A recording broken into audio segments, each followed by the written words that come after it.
नमस्ते दोस्तों। अक्सर जब हम कहीं घूमने जाते हैं तो जहाँ पर टोल आदि मिलते हैं या जहाँ पर थोड़ी भीड़ भाड़ रहती है, वहाँ पर आपको कुछ ऐसे कार्ड दिखाई देते हैं, कुछ ऐसे पर्चे आपको मिलते हैं, कुछ ऐसे युवक आपके वाहन पर, आपकी गाड़ी पर कुछ ऐसे पत्रक फेंक के चले जाते हैं, ऐसे कार्ड फेंक कर चले जाते हैं जिन पर लिखा होता है मनचाहा प्यार, अनबन ग्रह कलेश, या फिर अपनी स्वतन से छुटकारा, या फिर मनचाहा प्रेम, या फिर वीज़ा लगवाना है, या फिर किसी का वशीकार करवाना है। इस प्रकार की आपको कोई भी समस्या है उसका समाधान मात्र 24 घंटे में किया जाएगा।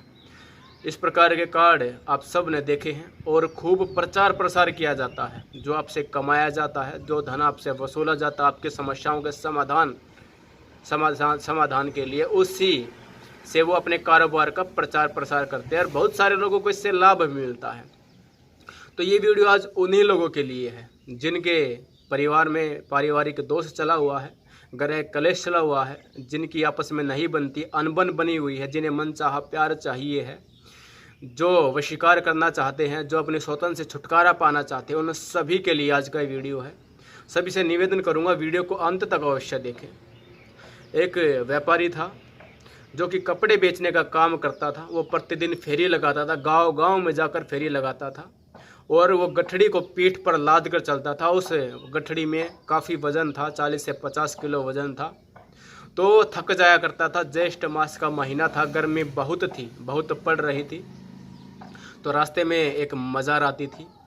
जब अधिक गर्मी होती तो उस मज़ार पर ही आराम करता था और आराम करने से पूर्व उस मज़ार की पहले वो साफ़ सफाई करता, फिर उसे पानी से धोता और पश्चात वो भोजन करके आराम करके फिर वो फेरी पर निकल जाता। उसका प्रतिदिन का यही रवैया था, प्रतिदिन की उसकी यही कार्यशैली थी। वो इसी के अनुरूप अपना कार्य कर रहा था कि एक दिन अचानक जिसकी वो मज़ार थी, जिसने वो मज़ार बनवाई थी, उस मज़ार का मालिक वहाँ पर आ धमकता है, वहाँ पर आ जाता है। वो देखता है कि किस प्रकार से एक व्यापारी उसके द्वारा बनाई गई मज़ार को साफ़ कर रहा है, उसके द्वारा बनाई गई मज़ार को धो रहा है, उसकी कितनी श्रद्धा, और यहाँ पर आराम भी कर रहा है, प्रतिदिन यहाँ पर आ रहा है। तो उससे वो खुश होकर उसको भेंट रूप में गद्दी दे देता है, जिससे उस व्यापारी का काम आसान हो जाता है। अब उस व्यापारी का काम इतना आसान हो गया था कि जो गठड़ी का जो बोझ था उसे वो भी नहीं ढोना था और खुद का बोझ भी उसे नहीं ढोना था। अब वो गठड़ी के बोझ को भी इस गधी पर ढो रहा था और स्वयं के बोझ को भी उस गधी पर ढो रहा था। उसके लिए आराम हो गया था, उसके पो 12-25 हो गए थे। वो बहुत ही सुखमय अपना जीवन व्यतीत कर रहा था, सुखमय अवस्था में अपना जीवन व्यतीत कर रहा था कि एक दिन अचानक उसकी गधी किसी कारणवश किसी रोग से ग्रस्त होकर मर जाती है। व्यापारी रोने लगता, चीखने लगता, चिल्लाने लगता है, क्योंकि उसकी जो कमाई का जो साधन था, उसका एक जरिया जो था वो उससे छिन जाता है।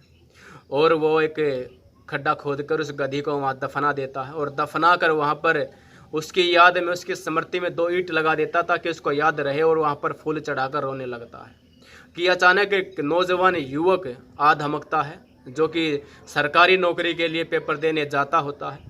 वो देखता है कि ये जो मज़ार है जहाँ पर ये व्यक्ति अपना विलाप कर रहा है, ये रो रहा, अपनी समस्याओं को यहाँ पर सुना रहा है, यहाँ पर दुखड़े अपने सुना रहा है, तो यहाँ पर ये जो मज़ार है कोई ना कोई सिद्ध साधु संत की ही मज़ार होगी।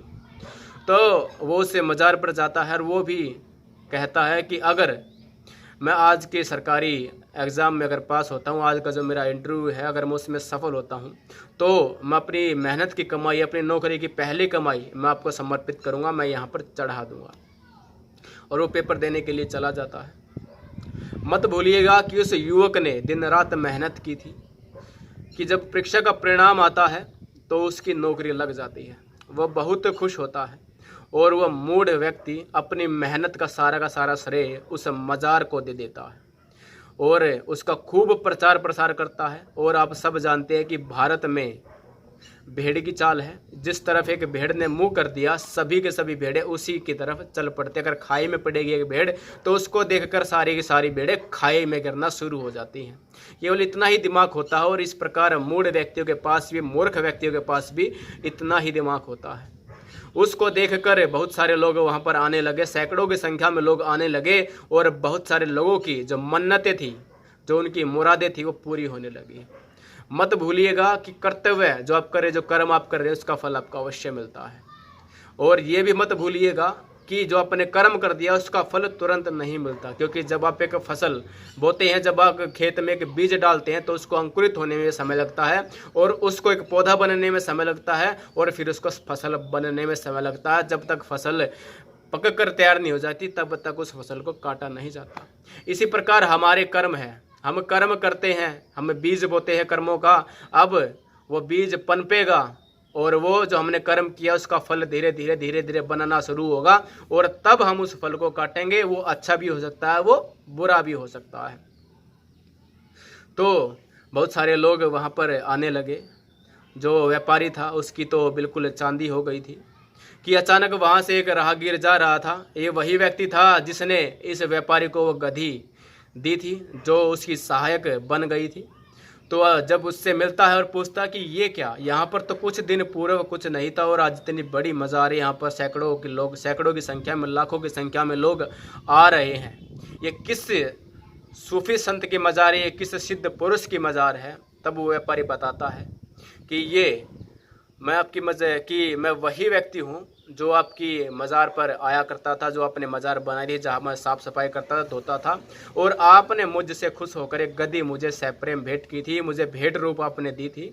और उस गधी ने मेरा बहुत सहयोग किया। जब तक मैंने व्यापार किया, जब तक मैंने कपड़े बेचे, तब तक उसने बहुत सहयोग किया कि अचानक कुछ व्याधि आने के कारण, कुछ रोग आने के कारण वो गधी मर गई। लेकिन जैसे ही वो गधी मरी तो मेरा जो दुख था वो बहुत ज़्यादा बढ़ गया था, मेरा दुख उदार हो गया था। मैं विलाप करने लगा, मैं रोने लगा, और मैंने उसका जो है गधी का खड्डा खोद कर उसे दबा दिया, और उसकी यादाश्त में, उसकी स्मृति में मैंने 2 ईंटें लगाकर वहाँ पर फूल डालकर मैं विलाप कर ही रहा था कि अचानक नौजवान युवक आकर वहाँ पर मन्नत मांग के गया कि अगर वो नौकरी में सफल हुआ तो वो अपनी कमाई की, अपनी नौकरी की पहली तनख्वाह यहाँ पर चढ़ाएगा। और वो सफल हो गया, और उसी के प्रचार प्रसार का ये परिणाम है कि आज यहाँ पर सैकड़ों की संख्या में लोग आते हैं। तब वो मज़ार वाला व्यक्ति कहता है कि जहाँ पर तुम आराम किया करते थे, जहाँ पर तुम जिस मज़ार को तुम साफ़ किया करते, जिस मज़ार पर तुम पानी से धोया करते थे, वो मज़ार इस गधी की माँ की थी।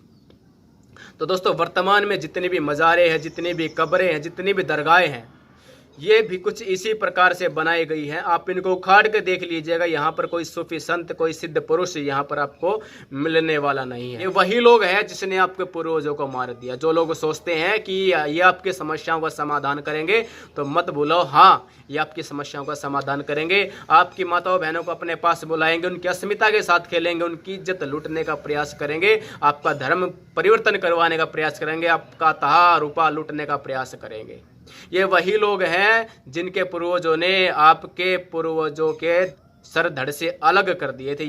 और आप लोग चाह रहे हैं, आप लोग सोच रहे हैं कि ये सूफी संत हैं, ये पहुंचे हुए सिद्ध पुरुष हैं और ये आपकी समस्या का समाधान करेंगे। इनके पास समाधान है, आपके धर्म परिवर्तन का समाधान, आपकी बहनों को लव जिहाद में फंसाकर उनका धर्म परिवर्तन करवाने का इनके पास समाधान है।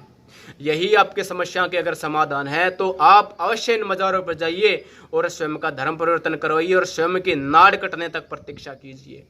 अन्यथा तो जब तक आप अच्छे कर्म नहीं करोगे तब तक आपको अच्छे अच्छे कर्मों का फल नहीं मिलने वाला। मत भूलिएगा कि आपने पेड़ अगर बबूल का बोया है तो बबूल ही काटने पड़ेंगे, आम काटने वाले नहीं हो। अगर पेड़ आम का बोओगे तो आम काटोगे। लोगों के मन में धारणा बन गई है कि कर्म करे, चाहे हम पुण्य कर्म करें, चाहे हम पाप कर्म करें, लेकिन जो उनका फल है वो पुण्य ही मिलना चाहिए। चाहे वे बेशक से पाप कर्म करते हो, उनको नहीं देखते, लेकिन जो फल है वो अच्छा मिले। लेकिन मत भूलो, शास्त्रों में कहा है कि जिन लोगों ने प्रायश्चित कर लिया, जो लोग प्रायश्चित करना चाहते हैं, जिनको अपनी गलती स्वीकार हो गई है, तो उन लोगों के लिए आवश्यक है कि जिन्होंने गलत काम किए, जिन्होंने पाप कर्म किए हैं, उनका जो परिणाम उनको मिल रहा है, उनका जो भोग उनको मिल रहा है, वो धैर्य से उसको ग्रहण करे और भविष्य में ऐसा न करे। क्योंकि शास्त्रों में लिख दिया कि प्रायश्चित करने वाले के कर्म भी माफ होने वाले नहीं है, उसको भी कर्मों का फल अवश्य मिलेगा। दोस्तों, आशा करते हैं कि आप कर्म को प्रधान मानेंगे, आप कर्म करने में स्वतंत्र है और फल भोगने में परतंत्र है। ध्यान रखिएगा, आपको केवल कर्म करने के लिए स्वतंत्रता दी है ईश्वर ने, परमपिता परमात्मा ने, लेकिन फल भोगने में आप और हम सभी परतंत्र है।